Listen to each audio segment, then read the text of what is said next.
말씀 씨앗을 심어요. 사랑하는 친구들, 말씀 씨앗 시간이에요. 오늘 말씀은 사무엘하 16장부터 18장까지 말씀이에요. 다 함께 말씀 씨앗 심을게요. 사무엘하 16장. 다윗이 올리브 산꼭대기를 지나서 얼마 가지 않았을 때 무비보셋의 종 시바가 다윗에게 나와왔습니다. 시바는 안장을 얹은 나귀 2마리를 가지고 있었습니다. 나귀의 등에는 빵 200개와 마른 포도 100송이 그리고 무화과 과자 100개가 실려 있었습니다. 포도주가 가득 든 가죽 부대들도 있었습니다. 왕이 시바에게 물었습니다. 왜 이런 것들을 가지고 왔느냐? 시바가 대답했습니다. 나귀들을 왕의 가족들이 타시라고 끌고 왔습니다. 빵과 무화과 과자는 종들이 먹으라고 가져왔습니다. 포도주는 누구든지 광야에서 지쳤을 때 마시라고 가져왔습니다. 왕이 물었습니다. 무비보셋은 어디에 있느냐? 시바가 대답했습니다. 무비보셋은 예루살렘에 남아 있습니다. 무비보셋은 이제는 이스라엘 백성들이 내 아버지의 나라를 나에게 돌려주겠지라고 생각하고 있습니다. 그 말을 듣고 왕이 시바에게 말했습니다. 좋다. 무비보셋이 가졌던 모든 것을 이제 너에게 준다. 시바가 말했습니다. 내 주 왕이시여 고맙습니다. 언제나 왕에게 은혜를 입으면 좋겠습니다. 다윗 왕이 바후림에 이르렀을 때 어떤 사람이 그곳에서 나왔습니다. 그 사람은 사울의 집안 사람이었습니다. 그는 게라의 아들 시므이였습니다. 시므이는 나오면서 다윗을 저주했습니다. 시므이는 다윗과 그의 신하들을 향해 돌을 던지기 시작했습니다. 그러나 백성들과 군인들이 빙 둘러서 다윗을 지켰습니다. 시므이는 이런 말로 다윗을 저주했습니다. 이 살인자야, 이 나쁜 놈아, 가거라 가. 내가 사울의 집안 사람들을 죽였기 때문에 여호와께서 너에게 벌을 주고 계신다. 너는 사울의 왕자리를 빼앗았다. 그러나 이제 주께서 내 나라를 내 아들 압살롬에게 주셨다. 너 같은 살인자는 망해야 한다. 수르야의 아들 아비새가 왕에게 말했습니다. 왕이시여, 왜 저 죽은 개만도 못한 자가 왕을 저주하도록 그냥 내버려 두십니까? 제가 가서 저놈의 머리를 베어 버리겠습니다. 그러나 왕이 대답했습니다. 수르야의 아들들이여, 이 일은 그대들과 상관이 없소. 저 사람이 나를 저주하도록 여호와께서 시키셨다면 누가 뭐라고 할 수 있겠소. 다윗은 또 아비새와 자기의 모든 신하들에게 말했습니다. 내 아들이 나를 죽이려고 하는 판인데 저 베냐민 사람이야 말해 무엇하겠소. 저 사람을 그냥 내버려 두시오. 나를 저주하게 놔두시오. 이 일은 여호와께서 시키신 일이오. 어쩌면 여호와께서 내 비참함을 보시고 오늘 시므이가 말한 저주 대신 오히려 더 좋은 것으로 나에게 복을 주실지도 모르지 않소. 그리하여 다윗과 그의 신하들은 계속 길을 갔습니다. 그러나 시므이는 다윗을 계속 따라왔습니다. 시므이는 길 맞은편 언덕 위를 걸었습니다. 시므이는 계속 다윗에게 저주를 퍼부으면서 돌과 흙을 던졌습니다. 왕과 그의 모든 백성은 요단강에 이르렀습니다. 그들은 너무나 지쳐서 그곳에서 쉬었습니다. 그러는 동안 압살롬과 아히도벨, 이스라엘의 모든 무리는 예루살렘에 이르렀습니다. 다윗의 친구 아렉 사람 후세가 압살롬에게 와서 말했습니다. 왕이여 만세! 왕이여 만세! 압살롬이 후세에게 말했습니다. 이것이 친구의 은혜에 보답하는 것인가? 왜 그대의 친구와 함께 가지 않았소? 후세가 말했습니다. 저는 여호와와 이 백성들과 이스라엘의 모든 무리가 뽑은 사람 편입니다. 저는 왕과 함께 있겠습니다. 전에는 왕의 아버지를 섬겼지만 이제는 누구를 섬기겠습니까? 다윗의 아드님입니다. 저는 왕을 섬기겠습니다. 압살롬이 아히도벨에게 말했습니다. 이제 어떻게 하면 좋겠는지 말해보시오. 아히도벨이 말했습니다. 왕의 아버지는 후궁 몇 사람을 남겨서 왕궁을 지키게 했습니다. 그들과 함께 잠자리에 드십시오. 그리하시면 모든 이스라엘은 왕의 아버지가 왕을 원수로 여기고 있다는 것을 알게 될 것입니다. 그러면 왕의 모든 백성이 더욱 힘을 합하여 왕을 도와줄 것입니다. 그리하여 사람들이 압살롬을 위해 왕궁 지붕 위에 장막을 쳤습니다. 그리고 압살롬은 이스라엘 사람들이 보는 앞에서 자기 아버지의 후궁들과 함께 잠자리를 가졌습니다. 그때 사람들은 아히도벨의 계획이 하나님의 말씀만큼이나 믿을만하다고 생각했습니다. 그래서 다윗은 물론 압살롬도 다 그의 말을 의심 없이 그대로 따랐습니다. 17장. 아히도벨이 압살롬에게 말했습니다. 군인 12,000명을 뽑게 해주십시오. 오늘 밤 다윗을 뒤쫓겠습니다. 다윗이 지치고 약할 때 따라잡겠습니다. 다윗에게 겁을 주면 그의 모든 백성은 도망칠 것입니다. 저는 다윗 왕만을 죽이겠습니다. 다른 사람들은 모두 왕에게 다시 데리고 오겠습니다. 왕이 찾으시는 사람이 죽으면 다른 사람은 다 평안히 돌아올 것입니다. 이 계획을 들은 압살롬과 이스라엘의 모든 지도자들은 좋은 계획이라고 생각했습니다. 그러나 압살롬은 아렉 사람 후세를 불러라. 그의 말도 듣고 싶다. 라고 말했습니다. 그래서 후세가 압살롬에게 왔습니다. 압살롬이 말했습니다. 아히도벨은 이런 계획을 가지고 있어. 그의 계획대로 하는 것이 좋겠소? 그렇지 않다면 그대 생각을 말해보시오. 후세가 압살롬에게 말했습니다. 아히도벨의 계획이 지금은 좋지 않습니다. 후세는 계속해서 이렇게 말했습니다. 왕께서도 아시듯이 왕의 아버지 다윗과 그의 부하들은 용사입니다. 그들은 새끼를 빼앗긴 곰만큼 화가 나 있습니다. 왕의 아버지는 노련한 군인입니다.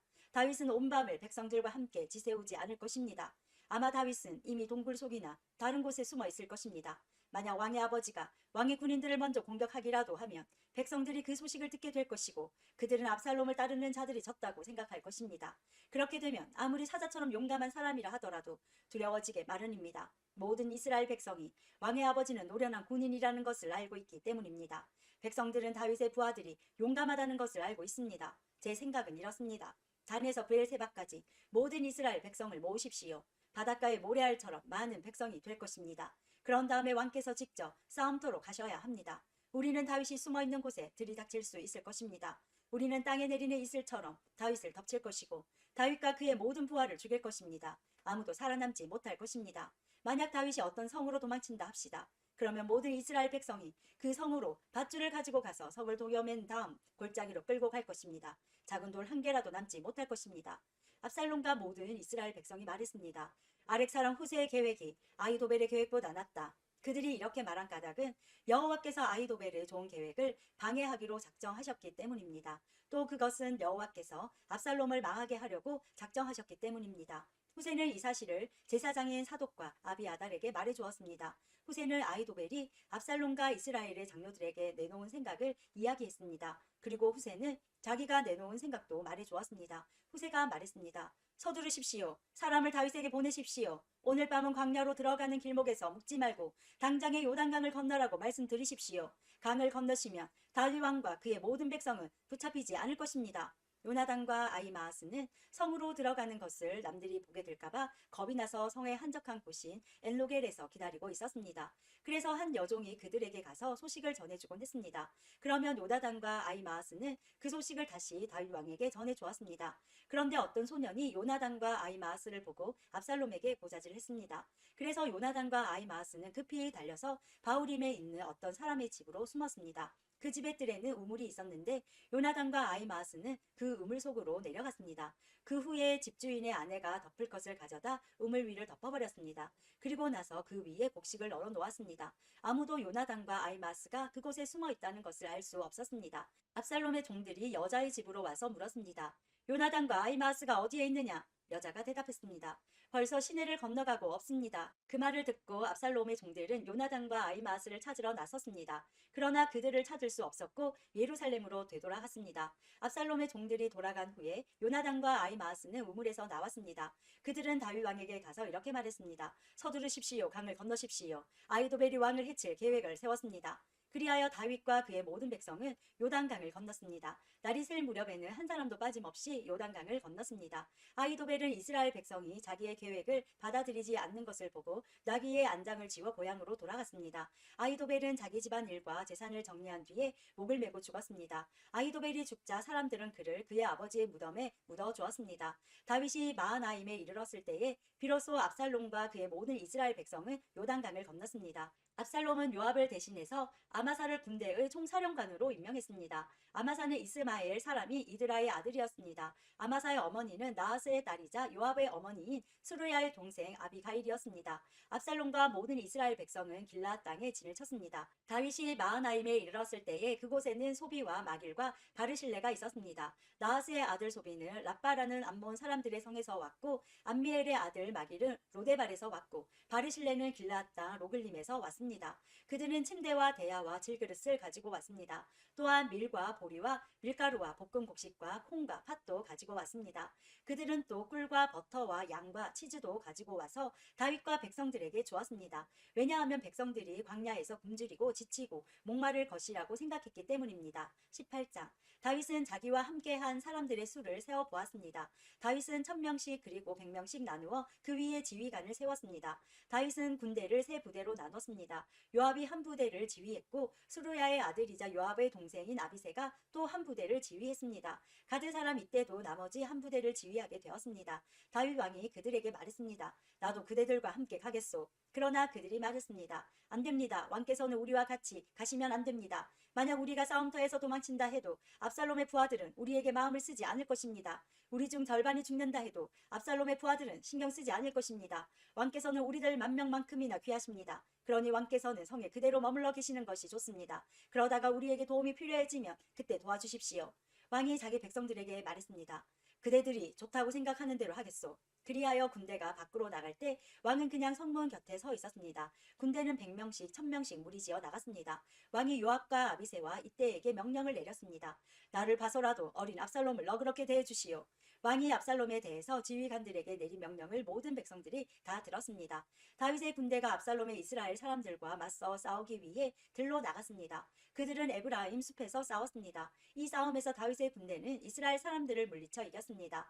그날에 죽은 사람만 해도 무려 2만 명이나 되었습니다. 싸움이 나라 전체에 퍼졌지만 그날 숲속에서 도망치다 죽은 압살롬의 부하들은 칼에 맞아 죽은 사람보다 더 많았습니다. 그때의 압살롬은 우연히 다윗의 군대와 마주쳤습니다. 압살롬은 노새를 타고 있었는데 마침 달리던 그 노새가 커다란 상수리 나무 아래로 지나가게 되었습니다. 그 나무의 가지들은 매우 굵었습니다. 노새를 타고 달리던 압살롬의 머리가 그만 그 나뭇가지에 걸리고 말았습니다. 노새는 그래도 그냥 달려갔습니다. 그래서 압살롬은 나뭇가지에 걸린 채 공중에 매달리게 되었습니다. 어떤 사람이 그 모습을 보고 요압에게 그 사실을 이야기했습니다. 압살롬이 상수리 나무에 매달려 있는 것을 보았습니다.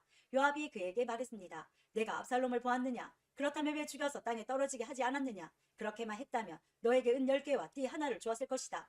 그 사람이 대답했습니다. 제게 은 1000개를 준다 해도 왕자를 해치고 싶지 않습니다. 우리는 왕께서 장군님과 아비새와 이때에게 내리신 명령을 들었습니다. 왕께서는 어린 압살롬을 해치지 않도록 조심하라고 말씀하셨습니다. 만약 내가 왕의 명령을 듣지 않고 압살롬을 죽였다면 왕께서는 반드시 그 사실을 알아내셨을 것입니다. 그때에는 장군님도 저를 보호해 주지 않으실 겁니다. 요압이 말했습니다. 여기에서 너하고 이러고 있을 시간이 없다. 요압이 압살롬에게 달려갔습니다. 압살롬은 그때까지 아직 산채로 나무에 매달려 있었습니다. 요압은 창 세 자루를 집어들어서 압살롬의 가슴을 꿰뚫었습니다. 그걸 보고 요압의 무기를 들고 다니는 젊은 군인 10명도 모여 압살롬을 둘러쌌습니다. 그들은 압살롬을 쳐 죽였습니다. 그리고 나서 요압은 나팔을 불었습니다. 그러자 다윗의 부대들은 압살롬의 군사들을 뒤쫓는 일을 멈추었습니다. 그 후에 요압의 부하들이 압살롬의 시체를 가지고 갔습니다. 그들은 그 시체를 숲속의 커다란 구덩이에 던져놓고 나서 구덩이를 수많은 돌로 메워버렸습니다. 압살롬을 따르던 모든 이스라엘 사람들은 집으로 도망쳤습니다. 압살롬은 죽기 전에 왕의 골짜기에 한 기둥을 세워 자기를 스스로 기념한 일이 있습니다. 압살롬은 내 이름을 전할 아들이 내게는 없다는 말을 했습니다. 그래서 압살롬은 자기 이름을 따서 그 기둥을 세웠습니다. 오늘날에도 그 기둥은 압살롬의 기념비라고 부릅니다. 사독의 아들 아히마아스가 요압에게 말했습니다. 달려가서 다윗 왕에게 이 소식을 전하겠습니다. 여호와께서 원수를 무찔러 주셨다고 왕에게 전하겠습니다. 요압이 아히마아스에게 말했습니다. 안 된다. 오늘은 이 소식을 전하지 마라. 다른 날에도 이 소식은 전할 수 있으니 내가 오늘 이 소식을 전하지 마라. 왜냐하면 왕자가 죽었기 때문이다. 그리고 나서 요압은 어떤 구스 사람에게 말했습니다. 가거라. 가서 왕에게 내가 본대로 말씀드려라. 구스 사람은 요압에게 절을 하고 다윗에게 달려갔습니다. 그러나 사독의 아들 아히마아스가 요압에게 다시 말했습니다. 무슨 일이 일어나도 좋으니 제발 저도 저 구스 사람과 함께 가게 해주십시오. 요압이 말했습니다. 얘야, 어찌하여 이 소식을 그렇게 전하고 싶어 하느냐? 이 소식을 가지고 간다고 해서 상을 받을 것도 아닌데. 아히마아스가 대답했습니다. 무슨 일이 일어나든 저는 가겠습니다. 할 수 없이 요압은 아히마아스에게 가거라 하고 말했습니다. 그리하여 아히마아스는 요단강 골짜기 길을 달려서 구스 사람을 앞질러 갔습니다. 그때의 다윗은 성의 안쪽 문과 바깥쪽 문 사이에 앉아 있었습니다. 파수꾼이 망대에 올라가서 보니 어떤 사람이 혼자서 달려오고 있었습니다. 파수꾼이 이 사실을 다윗 왕에게 큰 소리로 알려주었습니다. 왕이 말했습니다. 혼자서 온다면 아마 좋은 소식을 가지고 오겠지. 그 사람은 점점 성으로 가까이 왔습니다. 그때 파수꾼은 또 다른 사람이 달려오고 있는 것을 보았습니다. 파수꾼이 문지기에게 외쳤습니다. 보라, 또 다른 사람이 달려오고 있다. 왕이 말했습니다. 그 사람도 좋은 소식을 가져오겠지. 파수꾼이 말했습니다. 앞에서 달려오는 사람은 사독의 아들 아히마아스 같습니다. 왕이 말했습니다. 아히마아스는 좋은 사람이다. 그 사람이 가지고 오는 소식은 반드시 좋은 소식일 것이다. 아히마아스가 왕에게 인사를 드렸습니다. 아히마아스는 얼굴을 땅에 대고 왕에게 절을 했습니다. 그리고 이렇게 말했습니다. 왕의 하나님 여호와를 찬양합니다. 여호와께서 내 주 왕에게 대적하는 사람들을 물리치셨습니다. 왕이 물었습니다. 어린 압살롬은 잘 있느냐? 아히마아스가 재치 있게 대답했습니다. 요압이 저를 보낼 때에 압살롬이 있는 곳에 큰 소란이 일어나는 것을 보았지만 무슨 일인지는 모르겠습니다. 그러자 왕이 말했습니다. 물러나 있어라. 아히마스는 옆으로 물러나서 가만히 서 있었습니다. 그때 구스 사람이 이르러서 말했습니다. 내 주 왕이시여, 좋은 소식을 가지고 왔습니다. 오늘 여호와께서 왕께 대적하는 사람들에게 벌을 내리셨습니다. 왕이 구스 사람에게 물었습니다. 어린 압살롬은 잘 있느냐? 구스 사람이 대답했습니다. 왕의 원수들과 왕을 해치려 하는 사람들은 다 그 압살롬처럼 되기를 바랍니다. 그제서야 왕은 압살롬이 죽었다는 것을 알았습니다. 왕은 마음이 찢어질 듯이 아팠습니다. 왕은 성문 위에 있는 방으로 올라가서 내 아들 압살롬아, 내 아들 압살롬아, 차라리 내가 죽어야 되는 건데 압살롬아, 내 아들아, 내 아들아 하며 울었습니다. 오늘도 말씀 씨앗 모두 잘 심었어요. 우리 내일 또 만나요.